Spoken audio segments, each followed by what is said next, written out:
الله أكبر الله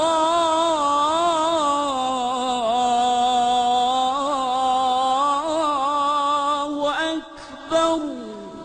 Bismillah wa salatu wa salam ala Rasulullah. Aujourd'hui, notre frère suisse, converti à l'islam, il va nous parler d'une nouvelle miracle antique dans le Coran, Inch'Allah. Au nom de Dieu, le clément, le tout miséricordieux. Le front.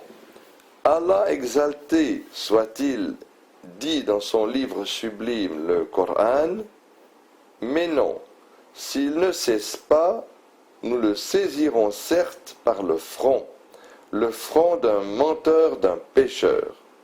Surat Al-Alaq, versets 15-16. La vérité scientifique. Le cerveau humain a 4 lobes principaux. Le lobe frontal, le lobe occipital et le lobe temporal, le lobe pariétal. Chacun de ces lobes a une fonction, à la fois particulière et complémentaire de la fonction des autres lobes. Le lobe frontal humain se distingue du lobe frontal animal par le fait que les régions responsables du comportement et de la parole sont très développées sur le plan anatomique et fonctionnel chez l'homme par rapport aux animaux. En effet, le lobe frontal humain contient plusieurs centres nerveux qui se distinguent les uns des autres du point de vue de leur position et de leur fonction. Ces centres sont le cortex préfrontal, qui est situé juste derrière le front et occupe la plus grande partie du lobe frontal du cerveau.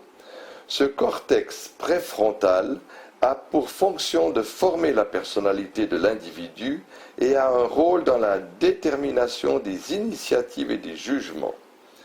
L'aire motrice du langage, qui coordonne le mouvement des organes qui prennent part à l'opération de la parole, tels le larynx, la langue et le visage, les régions de mouvement qui comprennent le champ oculomoteur frontal. Il procède à cet effet à faire bouger simultanément les yeux vers la même direction, les aires motrices primaires et secondaires qui ont tous les deux la responsabilité de régir les mouvements volontaires des muscles. Ainsi fut-il établi que l'avant du lobe frontal, qui est recouvert par le front, est la région du cerveau qui dirige le comportement et détermine la personnalité de l'être humain. Toute altération de ce lobe pourrait conduire à la détérioration des mœurs, du niveau de la mémoire et de la capacité de résoudre les problèmes intellectuels. Aspect miraculeux de ce verset coranique. Cette énigme ne fut déchiffrée et explicitée qu'à cette époque moderne de la science. Le Coran a désigné particulièrement l'emplacement du front comme responsable du mensonge et des fautes, raison pour laquelle le Coran blâma en affirmant que cette zone sera saisie, vu qu'elle est en réalité responsable du comportement humain.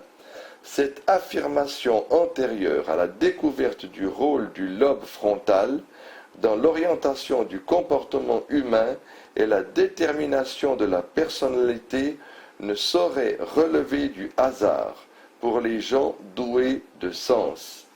L'on comprend donc pourquoi Allah a enjoint au front de se prosterner, vu la forte probabilité de l'existence d'un lien entre la prosternation du front et la rectitude et la droiture du comportement, comme le Coran l'a si bien dit en ces termes. En vérité, la prière préserve de la turpitude et du blâmable. Sourate l'Araignée, verset 45. Al-Ankabut. الله